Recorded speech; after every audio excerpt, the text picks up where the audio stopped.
आप सभी का एबी स्टार न्यूज पर मैं हूं आपके साथ जुबैर चौधरी। वक्त तो चला आपका राज्य आपकी खबरों का, जहां सबसे पहले बात करेंगे बिहार के बेगूसराय की, जहां केंद्रीय मंत्री गिरिराज ने यूसीसी को लेकर बड़ा बयान दिया है। तो प्रधानमंत्री नरेंद्र मोदी के सार्वजनिक मंच से यूसीसी को लेकर दिए बयान के बाद खूब सियासत देखने को मिल रही है। विपक्ष यूसीसी को लेकर सरकार की कोशिशों को सियासी चश्मे से देख रहे हैं, जिस पर बीजेपी के फायर ब्रांड नेता गिरिराज सिंह ने पलटवार किया है। उन्होंने कहा है कि देश हित की बात करने वाले इस फैसले के वे साथ हैं और टुकड़े टुकड़े गैंग के लोग इससे आपत्ति हो रही है। वहीं दूसरी ओर सुशील मोदी ने कहा है कि सुप्रीम कोर्ट ने भी कहा है कि कॉमन सिविल कोड लागू होना चाहिए।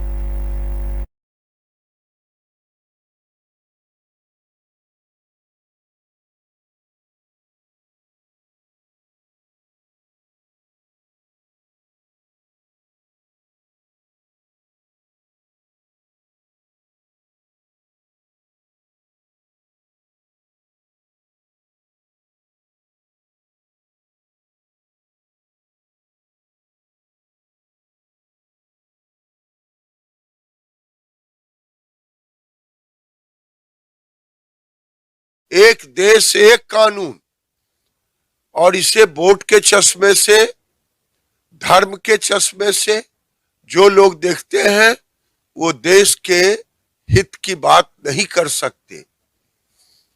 इसीलिए कॉमन सिविल कोड, आपने सुना कि सुप्रीम कोर्ट भी इसके लिए कई बार सरकार को कह चुका है।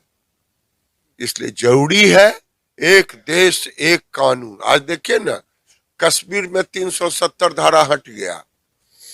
बेगूसराय का आदमी हो, बिहार का हो, बंगाल का हो, जहां का आदमी हो वहां जाके जमीन खरीदेगा। संविधान का जो सेक्शन 44 है उसी में लिखा है, और सुप्रीम कोर्ट के आधे दर्जन से ज़्यादा जजमेंट हैं। शाहबानो के मामले में, सरला मुदगल के मामले में आधे दर्जन से ज़्यादा जजमेंट हैं। इसमें सुप्रीम कोर्ट ने कहा है कि कॉमन सिविल कोड लागू होना चाहिए, यूनिफॉर्म सिविल कोड लागू होना चाहिए। तो कल्चरल डाइवर्सिटी है, तो उसके बावजूद भी तो क्रिमिनल लॉ एक है ना।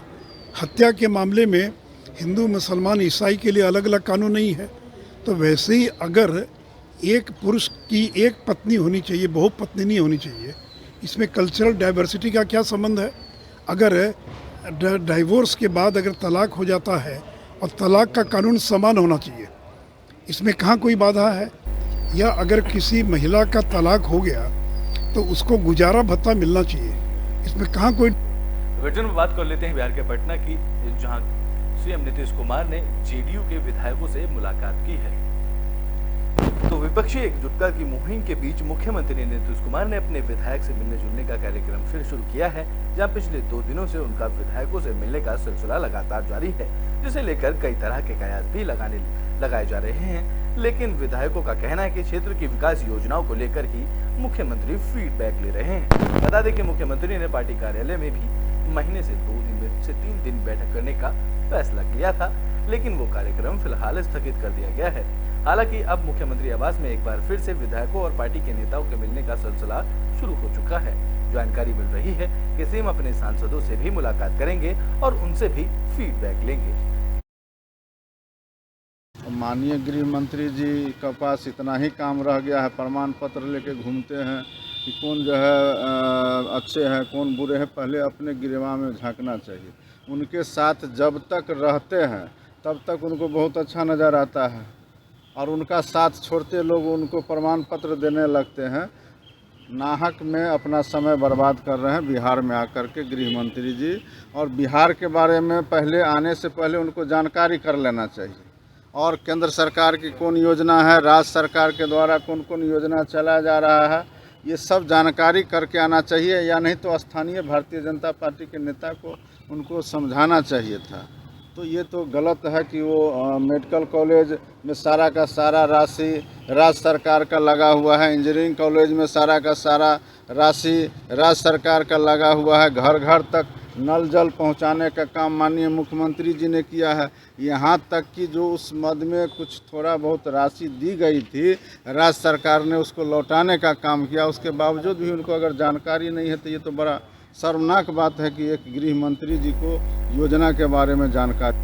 तो बुलेटिन में बात कर लेते हैं छत्तीसगढ़ के सक्ती की, जहां कांग्रेस की तरफ से बूथ चलो कार्यक्रम का आयोजन किया गया है। तो छत्तीसगढ़ में इस साल चुनाव होने हैं, लिहाजा राजनीतिक पार्टियों की सरगर्मी देखने को मिल रही है। बीजेपी के मेरा बूथ सबसे मजबूत कार्यक्रम के बदले कांग्रेस बूथ चलो कार्यक्रम चला रही है, जहां कार्यक्रम के तहत छत्तीसगढ़ सरकार में उद्योग और मंत्री कवासी लखमा शक्ति जिला पहुंची, जहां उनके दौरे की शुरुआत चंद्रपुर विधानसभा के रामभाटा गांव से हुई, जहां मंत्री ने पार्टी के कार्यकर्ताओं से मुलाकात की, जहां मंत्री कवासी लखमा ने कार्यकर्ताओं को राज्य सरकार की योजनाओं के प्रचार प्रसार के निर्देश दिए हैं। इस दौरान कवासी लखमा ने बीजेपी पर भी जमकर निशाना साधा।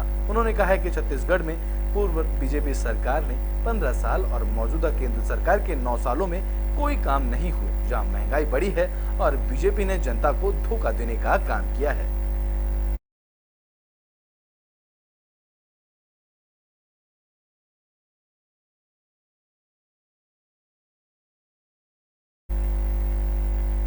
तो बुलेटिन में बात फरीदाबाद की कर लेते हैं, जहां जल भराव की समस्या को लेकर लोगों ने प्रदर्शन किया है। इस दौरान लोगों ने सड़क पर उतरकर प्रदर्शन कर जोरदार नारेबाजी की है। तो मानसून सीजन में बारिश के बाद फरीदाबाद की सड़कें तालाब में तब्दील नजर आ रही हैं। अब इस मुद्दे को लेकर सियासत भी शुरू हो चुकी है, जहां कांग्रेस नेता सुमित ने सड़क पर जमा गंदे पानी में बैठकर प्रदर्शन किया है। इस दौरान उन्होंने कहा है कि हल्की सी बारिश से फरीदाबाद स्मार्ट सिटी की जगह नर्क सिटी बन गया है, जिसके लिए बीजेपी सरकार के मंत्री और विधायक जिम्मेदार हैं। उन्होंने कहा है कि हमारे यहाँ नाव किराए पर मिलती है, किसी को स्मार्ट सिटी आना हो तो नाव किराए पर ले, तभी फरीदाबाद पहुँच सकेंगे, क्योंकि बरसात के चलते कई फुट पानी सड़कों पर जमा हो गया है। तस्वीरें फरीदाबाद के सेक्टर 12 के कोर्ट परिसर के मुख्य सड़क की है, जहां कांग्रेस नेता का कार्यालय भी है। इस दौरान कांग्रेस नेता प्रदर्शन करते नजर आए हैं। मेरा नाम जया शर्मा, जिला अध्यक्ष महिला कांग्रेस फरीदाबाद। जय शर्मा जी, प्रदर्शन कर रहे हैं, पानी में बैठे हैं, नाव भी किराए पे दे रहे हैं, क्या कहेंगे और क्यों इस प्रदर्शन? आज प्रदर्शन का मेन कारण है जो फरीदाबाद में जगह जगह जल भरा हुआ है। बारिश चंद मिनटों की या 1-8 घंटे की हुई थी, उसी में जगह जगह पानी भरा है। आज जो बीजेपी की सो कॉल्ड स्मार्ट सिटी नर्क सिटी बन गई है, उसी के तहत करा। आज मात्र 2 घंटे की बारिश में पूरा शहर जो जलमग्न हो गया है, लोग परेशान, लोगों के घरों के अंदर पानी घुस गया है। सलम कॉलोनी में 3-4 फुट पानी भर चुका है। पदम नगर में लोगों के फ्रिज में आग लग चुकी है। तो इस गूंगी बहरी सरकार को, इसके भ्रष्ट अधिकारियों को जगाने का प्रयास मैंने किया है। पहले मैंने नाव भी चलाई थी शहर में, कूड़े के ढेर पे भी। तो बेटे में बात हरियाणा के रेवाड़ी की, जहां आंगनबाड़ी कार्यकर्ताओं का प्रदर्शन देखने को मिला है। तो रेवाड़ी में आंगनबाड़ी कार्यकर्ताओं का प्रदर्शन देखने को मिला, जहां आंगनबाड़ी कार्यकर्ता सहायिका यूनियन के कार्यकर्ताओं ने अपनी मांगों को लेकर उपायुक्त के जरिए महिला और बाल विकास मंत्री को ज्ञापन सौंपा है।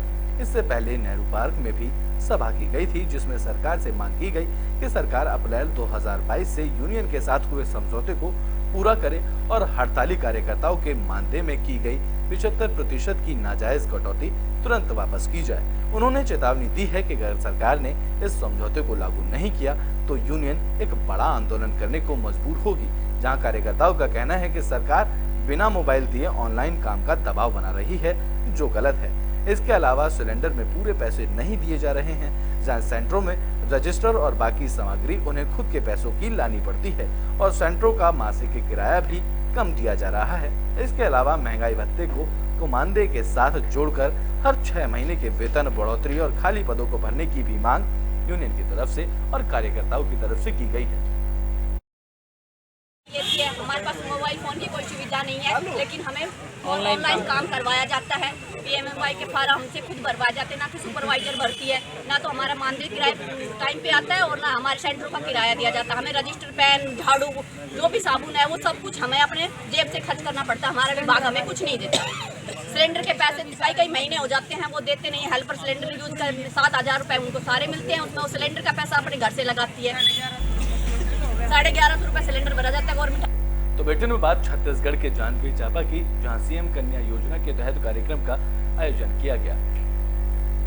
तो जांजगीर चांपा में मुख्यमंत्री कन्या विवाह योजना के तहत कार्यक्रम का आयोजन किया गया, जिसमें 15 जोड़े शादी के बंधन में बंधे। इस दौरान गौ सेवा आयोग के अध्यक्ष, नेता प्रतिपक्ष समेत जनप्रतिनिधि इस कार्यक्रम में मौजूद रहे, जहाँ सभी नव दंपतियों को खुशहाल और सुखमय जीवन का आशीर्वाद दिया। बता दें कि जिन 15 जोड़ों की शादी कराई गई, उन्हें एक जोड़े का बौद्ध और एक जोड़े का ईसाई रीति रिवाजों के साथ विवाह संपन्न कराया गया। दरअसल मुख्यमंत्री सामूहिक कन्या विवाह योजना के तहत हर कन्या को 50,000 रुपए देने का प्रावधान है, जिसमें 21,000 रुपए का चेक या डिमांड ड्राफ्ट के रूप में दिया जाता है। साथ ही गृहस्थी का सामान भी इस दौरान कन्याओं को दिया जाता है। विकासखंड मुख्यालय नवागढ़ में 30 जोड़ों का सामूहिक विवाह आज संपन्न हो रहा है। मैं उसी वैवाहिक कार्यक्रम में शामिल होने के लिए यहाँ पर आया था। बड़ी प्रसन्नता की बात है कि जो हमारे गरीब परिवार हैं और जो समूह में विवाह करना चाहते हैं, आज उनका सामूहिक विवाह यहाँ पर संपन्न हो रहा है। विधि विधान से हो रहा है, मंत्रोच्चार के साथ हो रहा है। और मैं सभी 30 जोड़ों को परिणय सूत्र में आबद्ध होने के लिए, इस उनके वैवाहिक जीवन में सदा सुख रहे, शांति रहे, समृद्धि रहे, इसके लिए मैं उनको इस विवाह की बहुत बहुत बधाई देता हूँ, शुभकामनाएं देता हूँ। ईश्वर से प्रार्थना करता हूँ कि उनका जीवन सदा मंगलमय रहे। तो बेटन में बात हरियाणा के रेवाड़ी की कर लेते हैं, जहां बुजुर्ग का अनोखा प्रदर्शन देखने को मिला है। तो रेवाड़ी में अपनी शिकायत को लेकर पहुंचे बुजुर्ग ने काफी निराले अंदाज में प्रदर्शन किया, जिसकी खूब चर्चा हो रही है। बता दें कि 71 साल के बुजुर्ग के सिर पर दूल्हे का सेहरा है और हाथ में शिकायती पत्र। जब बुजुर्ग शिकायत लेकर डीसी दफ्तर गए तो डीसी भी उन्हें देखकर हैरान रह गए। इस दौरान बुजुर्ग ने डीसी से अजीब डिमांड कर दी। उन्होंने कहा है, या तो मेरा परिवार पहचान पत्र बनवा दो या फिर मेरी शादी करा दो। ये मामला रेवाड़ी शहर से सटे नया गांव का बताया जा रहा है, जहां 71 साल के सतवीर का परिवार में उनके अलावा कोई नहीं है। वह अकेले रहते हैं, जिसकी वजह से उनका परिवार पहचान पत्र नहीं बन पाया है, क्योंकि अकेले शख्स की फैमिली आईडी बनवाने का कोई ऑप्शन ही नहीं है। यही वजह है कि ना तो उनको उनकी बुजुर्ग पेंशन बन रही है और ना ही उनके मकान की मरम्मत के लिए कोई अनुदान मिल पा रहा है। इस दौरान डीजी ने जल्द ही उनकी समस्या का समाधान करने का आश्वासन बुजुर्ग युवक को दिया है। सतवीर सिंह है, 71 वर्षीय वृद्धजन है, नया गांव रेवाड़ी का निवासी। इसकी आज तक सरकार ने फैमिली आईडी नहीं बना के दी है। सरकार का कहना है कि अकेले इंसान का हम फैमिली आईडी नहीं बना के देते। अब इसके परिवार में इसकी पत्नी थी, वो 6 साल पहले एक्सपायर हो गई। अब इसके परिवार में ये अकेला है, इसके बच्चे दूसरे स्टेटों में रहते हैं, तो ये फैमिली आईडी सरकार बना के नहीं दे रही। इस वजह से ना इसकी पेंशन बन पा रही है, ना कोई और सुविधा मिल पा रही है इसकी सरकार की। ये पहचान पत्र फैमिली आईडी नहीं बना रहे और इसलिए मैंने यहाँ आना पड़ा। मेरी घरवाली मरे 6 साल हो गए, बच्चे 2 हैं, 3 बच्चे, 1 लड़की 2 लड़के, वो बाहर रहते हैं। क्या कारण है कि क्यों नहीं बना पा रहे? ये कह रहे हैं भाई फैमिली होनी चाहिए, अब फैमिली है नहीं, घरवाली मरे 6 साल हो गए, तो अब अकेला के बनाना रहे। तो मैं कह रहा हूँ भाई सरकार शादी करा दे या फैमिली आईडी कार्ड बना दे। अभी कहाँ आपने प्रयास किया? किन मैंने हर ऑफिस में गया, भाई मेरे पहचान पत्र, मेरी पेंसिल बने, भाई मेरे को मकान का पैसा मिले, लैट्रिन का पैसा मिले, लेकिन कहते हैं फैमिली आई कार्ड लाओ। तो बेटन में बात फरीदाबाद की कर लेते हैं, जहां सीएम फ्लाइंग दस्ते की तरफ से होटलों में छापा मारा गया है। तो फरीदाबाद में सीएम फ्लाइंग की टीम का बड़ा एक्शन देखने को मिला है। सीएम फ्लाइंग की टीम ने नशे के खिलाफ कार्रवाई की है। ये कार्रवाई अवैध तरीके से शराब पिलाने को लेकर की गई है, जहां हद होटल समेत कई जगहों पर सीएम फ्लाइंग टीम दस्ते ने छापेमारी की, जहां मच्छरघर, दयालबाग और सूरजकुंड इलाके में की गई कार्रवाई के दौरान सीएम फ्लाइंग की टीम के साथ आबकारी विभाग की टीम और लोकल पुलिस भी मौजूद रही।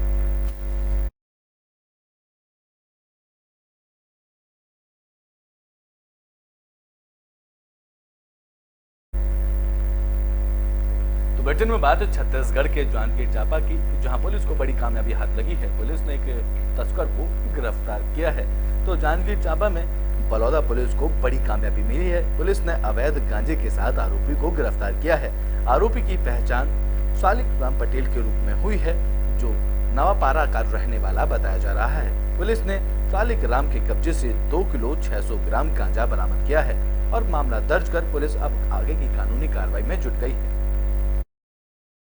थाना बलौदा को ग्राम नवापारा में अवैध मादक पदार्थ गांजा बिक्री करने की सूचना प्राप्त हुआ था, जिस पर तत्काल वरिष्ठ अधिकारियों को अवगत कराते हुए थाना बलौदा से टीम तैयार करके रेड कार्रवाई किया गया है, जिस पर नवापारा के शालिक राम पटेल उम्र 35 वर्ष के कब्जे से 2 किलो 600 ग्राम गांजा कीमती करीबन 26,000 रुपये को बरामद किया गया है, जिसके विरुद्ध धारा 20B NDPS एक्ट के तहत विधिवत कार्रवाई करके गिरफ्तार किया गया है, जिसे आज माननीय न्यायालय के समक्ष प्रस्तुत। तो बुलेटिन के आखिरी में बात छत्तीसगढ़ की शक्ति की, जहां बड़ा हादसा देखने को मिला है।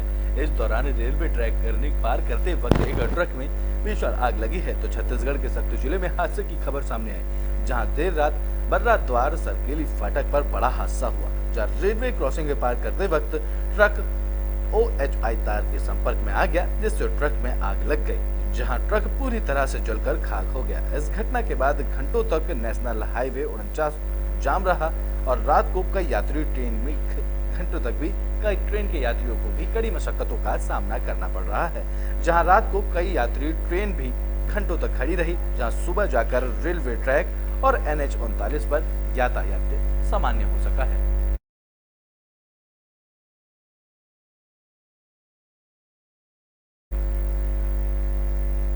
आपका राज्य आपकी खबरों में भी के लिए बस इतना ही। देश और दुनिया की तमाम खबरों के लिए देखते रहें AB स्टार न्यूज।